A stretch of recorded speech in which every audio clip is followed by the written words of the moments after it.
Warren Galindo არის ტეხასელი დემოკრატი, რომელმაც მოითხოვა ციტატა მილიარდერი სიონისტების კასტრაცია და დაპატიმრება და რომელმაც ანტისემიტური შეთქმულების თეორიები გაავრცელა თავისი კამპანიის განმავლობაში. სამშაბათს მან წააგო პრაიმერი, მაგრამ მან თითქმის 41% ხმა მოიპოვა. Galindon წააგო ჯონი გარსიასთან, მაგრამ მან მაინც მიიღო 5700-ზე მეტი ხმა დემოკრატების პრაიმერში ტეხასის 35 კონგრესის ოლქის მეორე ტურში. Galindo მკაცრად გააკრიტიკეს მისი პარტიის რამდენიმე კანონმდებელმა. და ეხლა ჩვენთან ერთად არის მარკ შულმანი, თელ-ავივის დღიურის ავტორი და Newsweek-ის კოლუმნისტი. დიდი მადლობა, რომ შემოგვიერთდით. ეხლა Galindo მისაუბრა ებრაელებზე, რომლებიც სატანას სცემენ თაყვანს. მან თქვა, რომ ებრაელები აკონტროლებენ მედიას, ასევე განაცხადა, რომ ისრაელები ცდილობენ გენოციდის მოწყობას ამერიკაში.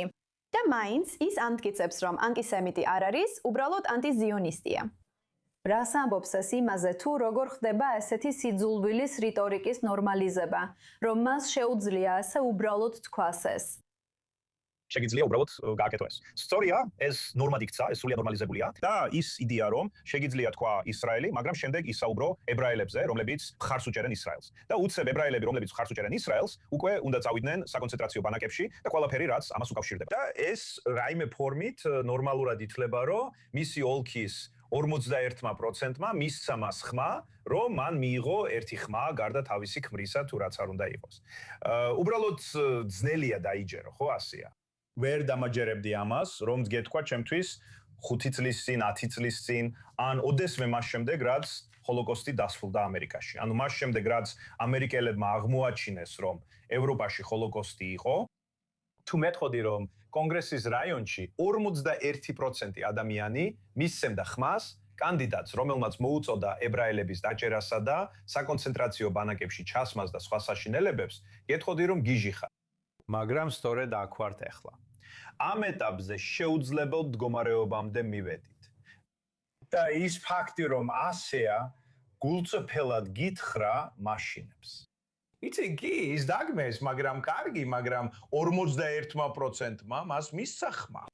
მართალია, მინდა კითხო, ანუ ერთი მხრივ ხედავთ ამ ნორმალიზებას, მან მიიღო ეს 41%, ეს ხმების რაოდენობა და ეს შოკის მომგვრელია. მაგრამ მეორე მხრივ დემოკრატიული პარტიის რამდენიმე ცნობილი ფიგურა გამოვიდა და გმოიგი.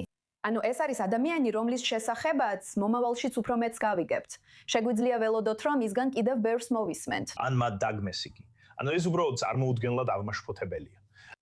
ანუ ეს ყველაფერი ისე გამოიხურება, რომ კონგრესში ლიბერალების ან პროგრესულების მიერ ისრაელსა და ებრაელებზე ნათქვამი სიტყვებიც კი მეგობრულად ჟღერს. ანუ ეს ყოველგვარ ზღვარს სცილდებოდა. ყველაფერს, რაზეც კი შეიძლება იფიქრო. ასე რომ იგი დაგმეს, მოვისმინე რაიმე მოწოდება, რომ დემოკრატიული პარტიიდან გაერიცხათ. გაკეთდა რაიმე არსებითი.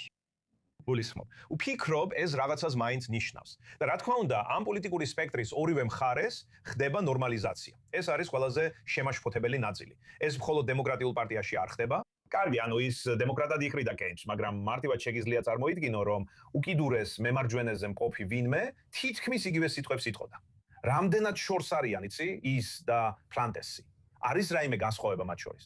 და მისა და თაუსენს შორის. მარკ, მინდა კითხო ამაზე, რაც თქვი, არის ინფორმაცია, რომ ის რესპუბლიკელებთან დაკავშირებული სუპერ პაკისგან ფინანსურ დახმარებას იღება. კიდევ რამე ვიცით ამაზე? მხოლოდ ესეთი ცნობები იყო, არ ვიცი მართალია თუ არა. ცხადია, ეს კარგი გზა იქნებოდა დემოკრატიულ პარტიაში პრობლემების შესაქმნელად და მისთვის მხარდაჭერის მისაღებად. ესე რომ მე არ გამოვრიცხავ ბინძურ ხრიკებს, ხო იცით ეს ძველი ამბავია ბინძური ხრიკერიკები კამპანიებში და ოპონენტები უჭერენ მხარს ვინმეს, ვინც პარტიას დააზიანებს, ესე რომ ეს ნამდვილად შესაძლებელია.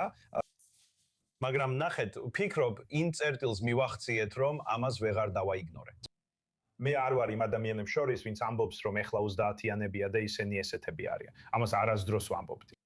მაგრამ ფაქტი, რომ ვიღაცამ ესეთი რამ შეიძლება თქვას და კონგრესში იყაროს კენჭი, ანუ ეს ხო არ იყო ადამიანი, რომელიც უბრალოდ სკოლის საბჭოს წევრობაზე იხრიდა კენჭს.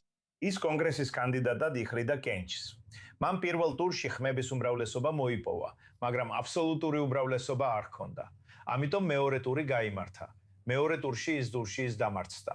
მაგრამ ის რომ მან აქამდე მიაღწია და სერიოზულად აღიქვამე, მე ვფიქრობ, ნამდვილად უნდა ვთქვათ, რომ ეს ამერიკელი ებრაელებისთვის ძალიან სერიოზული მომენტია.